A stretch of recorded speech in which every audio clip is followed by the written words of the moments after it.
esperam de mim? Muitas cobranças, muitos pensamentos perturbadores. E Jesus viu aquilo, e Jesus viu. E revelou o que estava no coração de Marta. Então, a pergunta que a gente pode fazer é: o que então deixava esse coração de Marta assim tão preocupado e ansioso? E essa pergunta eu faço para mim, faço para você. O que te deixa preocupado? O que tem te deixado ansioso? Assim como Marta, talvez você esteja com muitos afazeres, muito atarefada. A verdade é que isso acontece nas nossas vidas, né? A gente, nesse tempo em que vivemos, é impossível a gente não se envolver com muitas coisas, né? Então, é muita coisa para fazer, é muito projeto para terminar, é muita tarefa para realizar, é muita conversa que a gente tem que fazer, é muita coisa, e as nossas vidas se tornam cheias. E a gente tem sempre uma impressão assim que está sempre devendo alguma coisa, que a gente nunca conclui aquilo que a gente termina, que a gente não cumpre as nossas tarefas, que a gente não cumpre as nossas obrigações. Ai, como eu sou uma péssima mãe. Ah, como eu sou uma péssima pessoa. Ah, como eu sou uma péssima profissional. Muitas cobranças, né? E o pior é que a cobrança maior vem de dentro de nós. Somos nós mesmos, muitas vezes, que nos cobramos nesse ponto, a ponto de nos deixarmos preocupados, ansiosos, inquietos, afadigados, como diz o texto, onde o Senhor expôs esse coração, essa situação de Marta. E parece, eu tenho essa impressão, né, que nos dias de hoje é até um status você ter muitas coisas para fazer. Vocês já perceberam isso? Parece que quando você não tem nada para fazer, ou está no seu descanso, parece que não está legal, não está normal, não pode, é inaceitável isso, né? Então, as pessoas às vezes chegam para mim e falam assim: eu sei que você está muito ocupada, viu? Parece que até é um elogio, né? Parece que você tem que estar ocupada com alguma coisa, parece que você tem que ser produtiva, parece que você tem que estar fazendo alguma coisa, porque senão você não tem valor. A sociedade nossa, hoje em dia, impõe isso para nós. E a gente assimila isso, e a gente começa a se cobrar dessa maneira, não nos permitindo estarmos sem nada para fazer, né? O problema é que essas muitas coisas que a gente faz, essas muitas atividades, muitas ocupações, nos geram a preocupação e a ansiedade. A preocupação, a ansiedade vem das muitas coisas que a gente tem para fazer, que a gente se envolve, que a gente faz, né? E a preocupação dentro das nossas vidas, ela impede que o Espírito Santo flua em nós e renove as nossas vidas, porque a nossa vida está cheia, abarrotada, não tem mais espaço para Deus. Essa é a verdadeira questão. Estamos sem espaço para Deus. Estamos sem espaço para o Espírito Santo fluir dentro de nós, né? Então, essa vida sobrecarregada, essa vida cheia, ela, ao mesmo tempo que é cheia, ela é insatisfatória, sem realização. E essa falta do senso de realização, um senso de propósito, um senso de satisfação pessoal, gera em nós a depressão, não é? É uma vida cheia, mas não realizada. Uma vida cheia, sem satisfação. Isso vai trazendo, ao longo do tempo, uma depressão nas nossas vidas, uma tristeza por estar aqui, vivendo aqui. Que propósito que eu tenho nessa vida? É muito sério isso, irmãos. E assim, dessa maneira, a gente não consegue seguir a Jesus. A gente não consegue estar aos pés de Jesus como fazia Maria. Eu tenho que me concentrar para não falar Marta, Maria, Marta. E o Senhor, nesse texto que nós lemos de Mateus 6, ele fala assim, não se preocupe. Ao mesmo tempo que Jesus falou para Marta, você está preocupada. Esse texto de Mateus, ele nos diz, não se preocupe com as coisas. E vai descrevendo as coisas, né? Busquem em primeiro lugar o reino de Deus e a sua justiça. E as outras coisas, e todas as outras coisas, as demais coisas, lhes serão acrescentadas. Então, parece que esse conselho assim, de Jesus é meio utópico, né? Será que é possível a gente não se preocupar? Ele está falando, não se preocupe. E aí você vai perguntar, mas como? Como que eu não vou me preocupar com essas coisas, né? Parece meio utópico, né?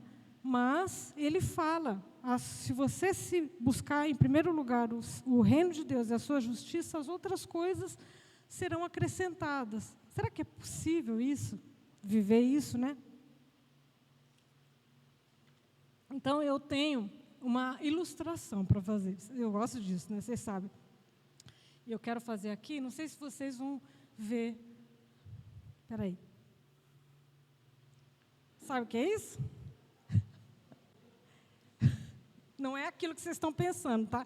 Que eu vou fazer. Não tem fogão aqui. Ó. Um jarro com batatas, né? O que você acha? Vocês acham que vou precisar da ajuda de vocês, viu? Vocês acham que está cheio? Está cheio? A jarra? Vamos ver se está cheio. Ó, bastante, né?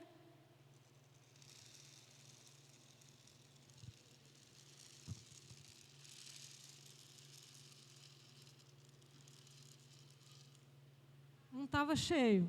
E agora? Está cheio?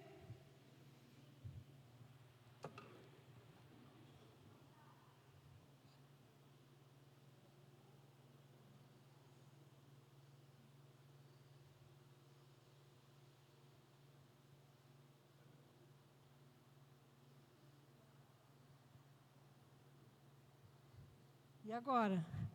Será que cabe mais alguma coisa? Não. Agora sim está cheio, né?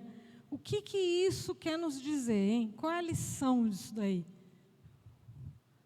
Dessa vez não é o purê, hein? Qual é a lição que a gente tem?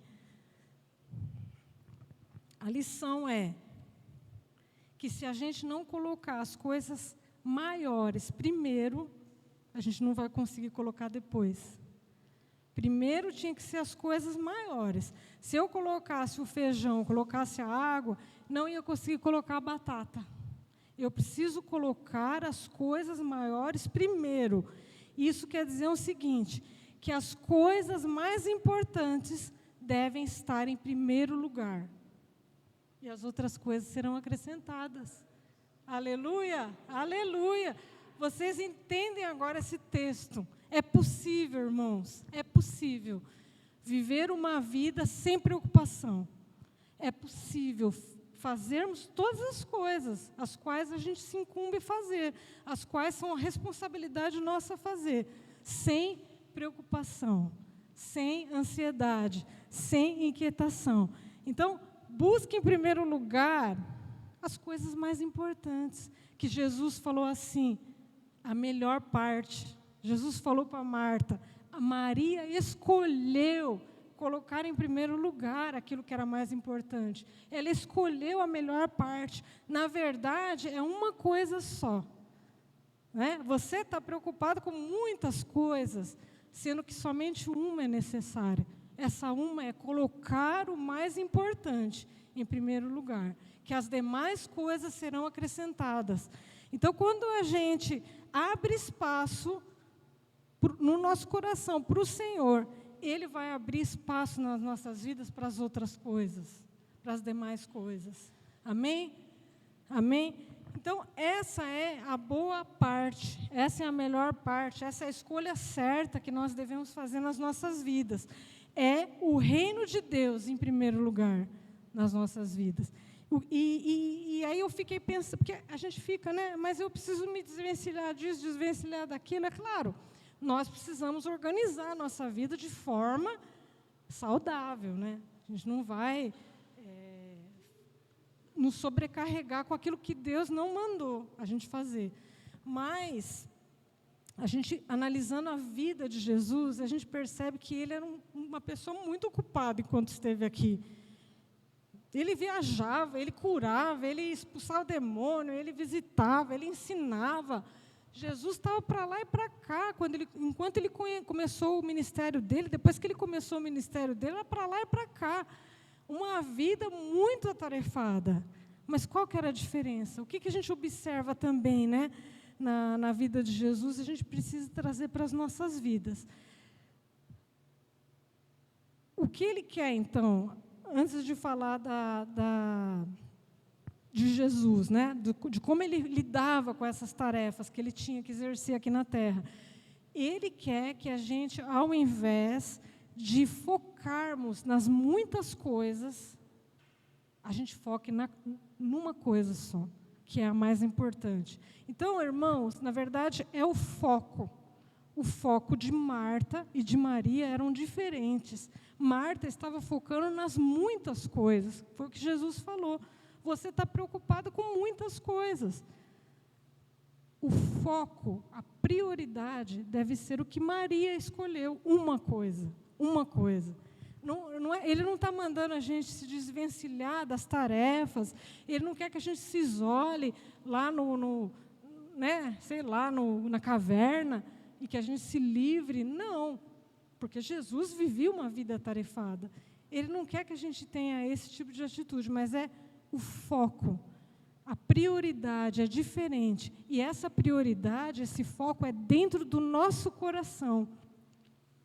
Dentro do nosso coração. Então, o nosso coração, ele precisa estar em Deus, no seu reino e na sua justiça. Esse é o significado, o nosso coração. Então, quando a gente se preocupa demais com as muitas coisas, isso quer dizer que o nosso coração está no lugar errado.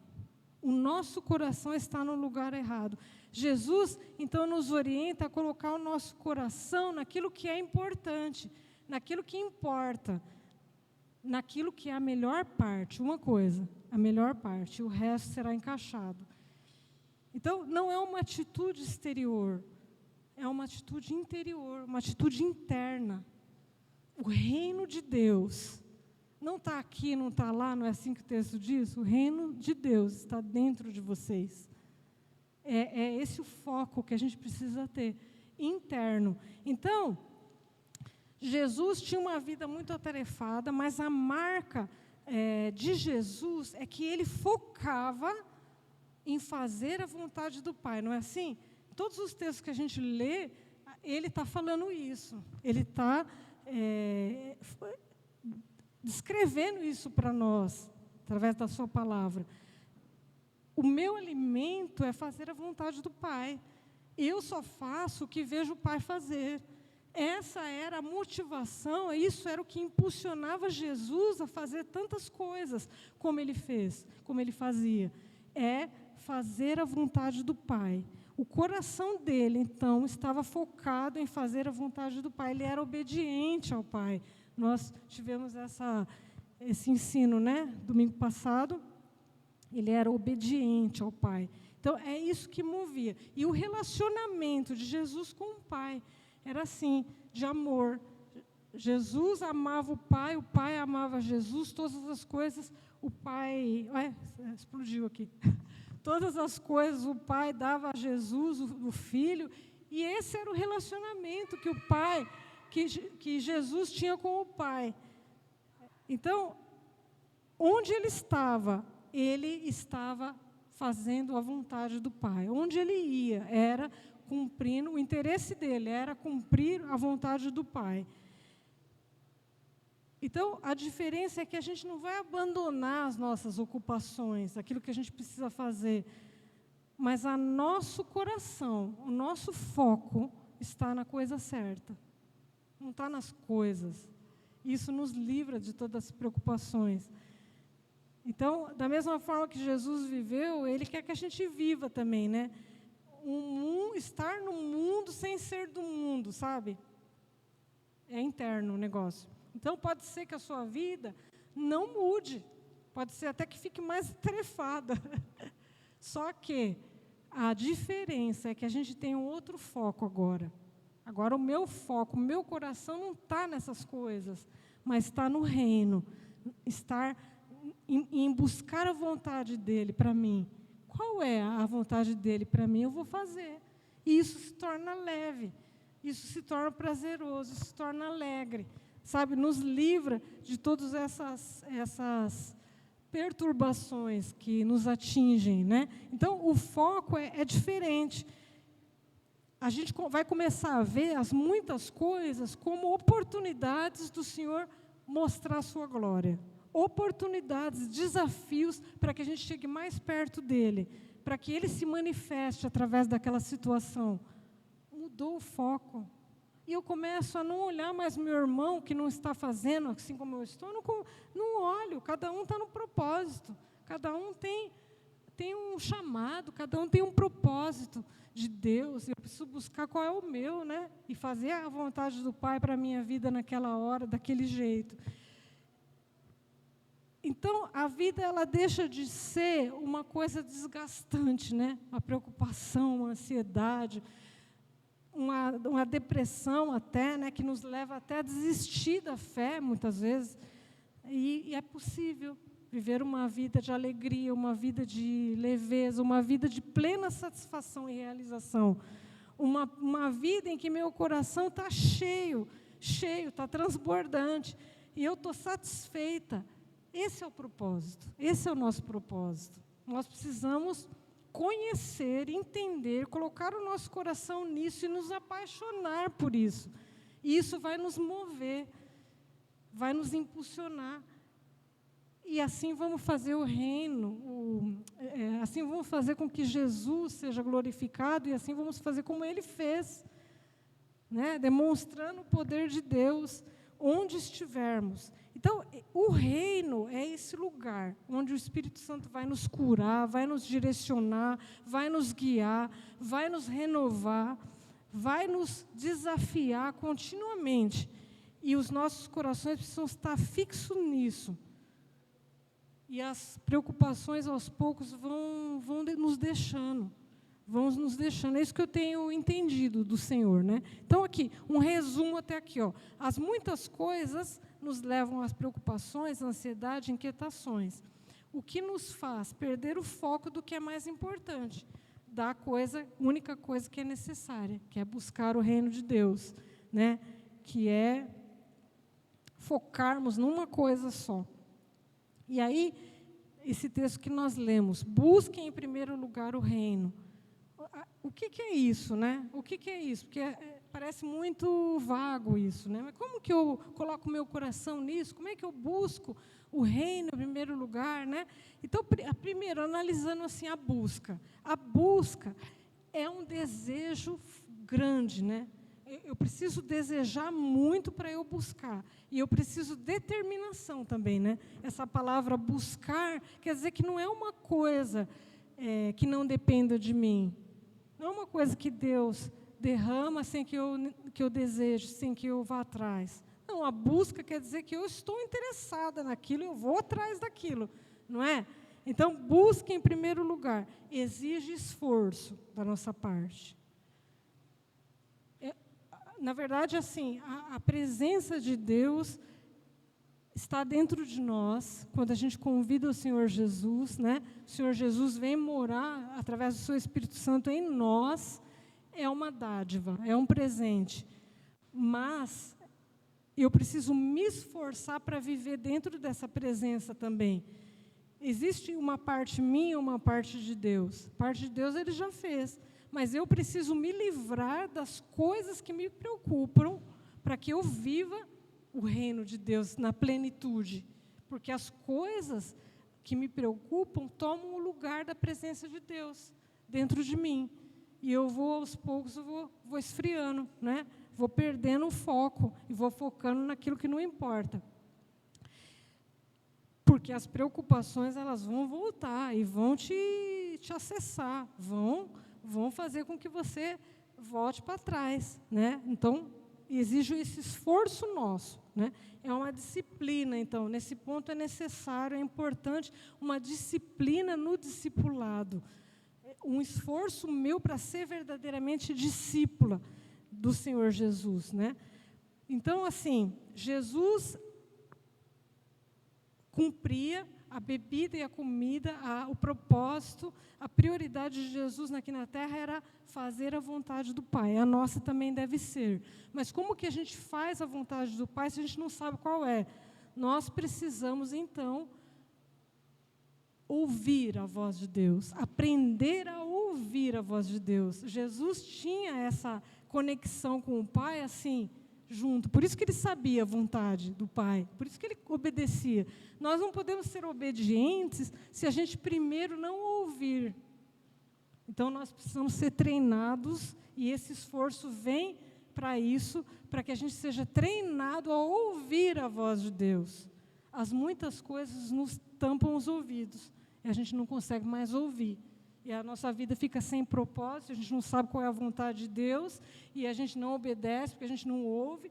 Tudo começa com ouvir. Então, né, ouvir. Jesus diz assim: as minhas ovelhas ouvem a minha voz. Eu as conheço e elas me seguem, elas me obedecem. A partir do momento que elas ouvem a voz de Jesus, elas seguem. Nós não podemos seguir se antes a gente não ouvir. Não é? Então, nisso, no ouvir a voz de Deus, exige uma disciplina nossa, exige um esforço da nossa parte. Né? Então, dentro disso, eu queria destacar duas disciplinas, duas coisas que nós precisamos buscar para realmente viver uma vida com propósito, de discípulo, obedecendo, fazendo a vontade do Pai, nos livrando das muitas coisas e das preocupações e tendo uma vida plena com o Senhor. A primeira é a solitude. Nós conversamos isso, né? Solitude. A solitude, o que não é solidão, porque a solidão é você estar sozinha, não desejando estar sozinha. Você quer ter alguém, mas você não tem ninguém, né? Isso é solidão. Solitude, não. Eu me isolo, eu me separo para estar a sós com Deus. Isso pode ser muito difícil, irmãos. Nesse mundo que a gente vive, de muitas coisas para fazer, de muitas demandas. Mas isso é necessário, fundamental para que a gente ouça o Senhor. E o pior do barulho externo é o barulho interno, né? A nossa mente não para, fica nos perturbando e nos fazendo tirar desse lugar de solitude. Então, é ter prazer em estar a sós com Deus. Isso é solitude. E nós precisamos abrir um espaço nas nossas vidas para isso. Isso é o esforço da nossa parte. Então, é separar um lugar e um tempo para estar a sós com Deus. Parece simples, mas é muito difícil no tempo em que nós vivemos, mas é necessário. Se a gente quer viver isso nas nossas vidas, se a gente quer ser um pouco Maria, nesse mundo conturbado, a gente precisa achar um espaço, sabe, nas nossas vidas, para ter essa solitude com Deus. Né? Não precisa ser uma coisa especial, assim, é claro, se você arrumar um lugar, né, para estar falando com Deus, eleger um lugar na sua casa, isso é muito legal, né? Tem gente que enfeita, assim, aquele cantinho, muito bom. Mas também, se você não tiver esse lugar, isso não vai ser impedimento. O importante é ser simples, ser fácil, mas ser constante, ser regular. Tem que ter regularidade nisso, tem que ter constância nisso. Até o moço que pregou aqui, né, do Ministério Rafael, Ministério Convergência, ele falou sobre isso, né? Você não precisa exigir muito de você no começo. Eu vou ficar 3 horas na presença do Senhor. Não, você não vai conseguir manter isso com constância. O melhor é ficar 10 minutos com o Senhor todos os dias, do que 1 hora, uma vez no mês, sabe? O importante é ter constância. Então, simples, mas constante, não é? Desenvolvendo a intimidade com o Senhor. A meditação nas Escrituras é muito importante. Uma dica prática é assim, né? Quando nosso pensamento está vagueando, não quer, né? Não está concentrado, você busca um texto da Palavra de Deus, pode ser um versículo só, e começa a meditar naquilo lá. Senhor, por exemplo, busque em primeiro lugar o reino de Deus. Senhor, buscar é uma coisa ativa. Eu preciso, né? O Senhor, sabe, vai meditando, vai pensando nisso, você vai treinando a sua mente a se concentrar naquilo que Deus está querendo te dizer. Então, no começo pode ser muito difícil, mas à medida que você vai desenvolvendo, vai se treinando, nesse tempo de estar a sós com Deus, vai sendo prazeroso. E sabe o que acontece? A gente vai percebendo que Deus está com a gente em todos os lugares, em todo momento. Em todos os lugares, em todo momento. Assim, e aí, quando tiver muita coisa para fazer, igual Marta, você sabe que Deus está lá com você. Não vai ser um esforço tão grande assim, a preocupação. Não, Deus está lá com você. À medida que você se encontra todos os dias com Ele, nesse tempo a sós com Ele, você vai percebendo que Ele está com você em todos os lugares, em todo o tempo.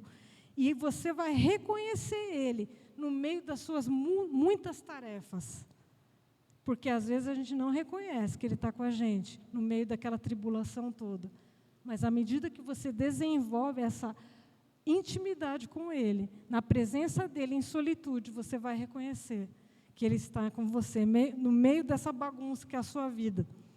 Então, o intuito da solitude, de tempo e de lugar, é uma solitude de coração, interior, sabe? Que aí onde você estiver, o que você estiver fazendo, você tem essa presença. Você pode acessar isso.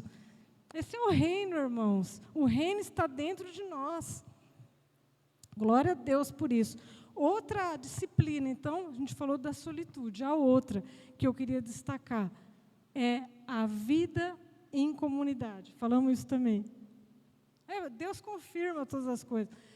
A vida em comunidade, sabe o que é? Exige um esforço também. Da mesma maneira que a gente se esforça em estar a sós com Deus, aqui só, silenciando as vozes até, não só das pessoas, né? Não só no lugar isolado, mas dentro de nós também, a sós com Deus, nós precisamos nos esforçar para viver em comunidade, porque é onde Deus se manifesta, é onde a gente vai ouvir a voz de Deus através dos irmãos, através das pessoas, a gente vai ouvir juntos a voz de Deus, a gente vai obedecer juntos o que Deus quer de nós.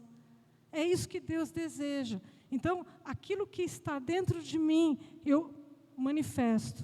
Aquilo que Ele falou para mim, eu manifesto, e vai edificar o irmão. Aquilo que Ele falou para o irmão, Ele manifesta, vai me edificar. Isso é vida em comunidade. Mesmo sendo diferentes, a gente anda junto, a gente se ama. Mesmo sendo diferentes, a gente busca junto o reino, a gente manifesta junto a glória do Senhor. Deus quer se manifestar no meio de nós. Esse texto que eu citei, né, o reino de Deus não está aqui ou não está lá, Ele está dentro de nós. Existem outras versões que falam, Ele está entre nós. Então, o que a gente tira disso? Que Ele está dentro e está entre. Não dá para ficar só dentro, mas Ele precisa estar entre. Não dá para ficar só entre, mas tem que estar dentro também. Então, o reino se manifesta dessas duas formas, que são as formas que a gente precisa se esforçar e manter firme nisso, que é solitude e vida em comunidade, é dentro e fora. Eu me conectando com o Senhor, e através dos irmãos eu também me conectando com o Senhor. Isso é maravilhoso, irmãos, isso é maravilhoso. A gente precisa andar junto, independente das nossas diferenças, e assim o poder de Deus nas nossas diferenças vai se manifestar. né? Ele não se manifesta somente em mim, somente no Wilson, na Léo, não, em todos, cada um tem uma porção aqui, e juntos a gente revela o todo, e juntos a gente chega na plenitude do Senhor. Por isso que nós precisamos uns dos outros para caminharmos juntos. Não dá para caminhar sozinho, não dá para estar sozinho.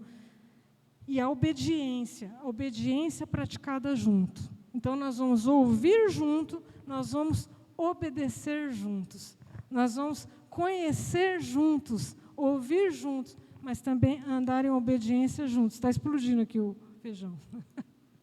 Está cheio. Glória a Deus. Essa daqui pode ser a nossa vida, irmãos. Mas a gente está com o mais importante, está encaixado, né? Louvado seja o Senhor, porque o mais importante vem primeiro. Busque em primeiro lugar o reino de Deus, e as outras coisas vão ser encaixadas. O Senhor se incumbe disso. E mais do que, voltando ainda nessa questão da vida em comunidade, mais do que uma atitude externa, eu estou aqui com vocês, é legal, muito bacana, nós vamos estar no batismo juntos, é muito legal. Mas não só na atitude externa, mas é no coração também. Então, a gente pode ser um no mesmo propósito, no mesmo coração, sentindo não só de aparência. A gente pode se juntar, um clube é assim, não é? Clube é todo mundo junto, mas na aparência, mas meu coração não está conectado com o dela, eu nem sei o que ela está passando, nem quero saber também. Não é isso. A gente se importa, a gente se interessa, a gente se ama verdadeiramente, mesmo que você não esteja aqui fisicamente. Eu estou com você onde você estiver. Isso é o poder da intercessão, irmãos. Onde a gente estiver, a gente está conectado na oração, no coração, no mesmo propósito, na busca com o Senhor. Por isso que o corpo de Cristo é grande, é gigante, não é só aqui, né? Isso nos leva a perceber e a nos livrar do eu. A gente para de olhar para o nosso próprio umbigo, né? E a gente começa a querer fazer parte do plano maior de Deus. O que Ele está fazendo lá fora? Eu não quero ficar de fora, não. Eu faço parte disso. Eu sou o corpo de Cristo também aqui. Pode ser pequeno, pode ser Renovo Campinas, mas é gigante, é gigante. A gente pode estar inserido nesse plano de Deus. Isso me livra de olhar para mim, isso me livra do egoísmo, mas me dá um propósito muito maior do que as minhas preocupações, das muitas coisas. Querido, é outro foco. Quando a gente para de olhar para as muitas coisas que a gente se preocupa e olhar para uma coisa que é importante, a gente muda a nossa vida. E a gente começa a ter alegria, ter leveza, ter senso de realização, de propósito na vida. Esse é o nosso propósito. Talvez um pouco diferentes, né? Um chamado, um exercer um ministério, um exercer um serviço seja diferente, mas o propósito é um. É focar no reino, é focar no muito maior que tem, no melhor. A melhor parte é essa, a melhor parte. Então, o intuito é que a gente manifeste o reino de Deus. Onde estivermos, onde formos, esse é o intuito esse é o desfecho, né, o resultado de sermos discípulos. Esse é o resultado do discipulado. É que a gente manifeste o reino de Deus em nós e entre nós, para que o mundo saiba que Cristo veio, para que o mundo saiba que Ele se entregou por nós, por todos os pecadores. É preciso que isso aconteça nas nossas vidas, né? Então, a nossa tarefa é permitir que a presença de Deus se torne real nas nossas vidas, entre nós, em tudo que falamos, em tudo que pensamos, em tudo que realizamos, fazendo a vontade de Deus na terra. Esse é o nosso propósito. Então, eu revelei. Se você não sabia qual que é o seu propósito, hoje eu revelei. Fazer a vontade do Pai, assim como Jesus fez quando esteve entre nós, a gente também precisa fazer. Só que as muitas coisas nos perturbam, nos trazem preocupação, nos tiram do foco. E eu tenho mais um tempinho, eu queria citar uma aula que a gente teve do Habitudes, e eu já citei, né? Vocês já estão careca de saber, mas eu queria citar de novo, porque foi bem pontual, foi dessa semana, o kamikaze descompromissado. Descompromissado. Para aqueles que não sabem ainda, né? O kamikaze é a pessoa que dá a sua vida na missão, não é? Ele é um piloto de avião de guerra e a função dele, a missão dele é jogar aquela bomba, explodir junto com o alvo. Essa é a missão, né, do kamikaze. E é engraçado, porque um kamikaze descompromissado é aquele que não tem compromisso com a missão. Então, a aula do Habitudes diz assim que existiu um kamikaze que 50 vezes, né, 50 missões. Ele esteve em 50 missões. E aí entrevistaram, mas como que você é um kamikaze e já participou de 50 missões? Aí ele respondeu assim, é porque eu estava envolvido na missão, mas eu não estava compromissado, eu estava comprometido com a missão. Então, muitas vezes, a gente está envolvido, mas a gente não está com o coração naquela missão, naquilo. Se a gente tem uma missão, um foco claro, a gente dá a nossa vida por isso. Jesus foi esse exemplo. Ele estava altamente compromissado, por isso ele se entregou por nós. Por isso ele deu a sua vida por nós. E se a gente não tem um foco claro, a gente não se apaixona pela missão. E a nossa vida fica assim, deixa a vida me levar, né? E aí quando você vê, você está deprimido, sem propósito, olha para trás e fala, não realizei nada, acho que é melhor eu morrer. Não é assim? Não, a gente precisa ter esse foco, qual é a nossa missão, e se apaixonar por ela, estar altamente comprometido com ela, e focar nela, e ser capazes de dar a nossa vida por ela. Amém? E essa palavra, até estamos terminando antes, então, amém. Eu fui rápida, né, nos avisos, viu? Acho que você enrola um pouco nos avisos.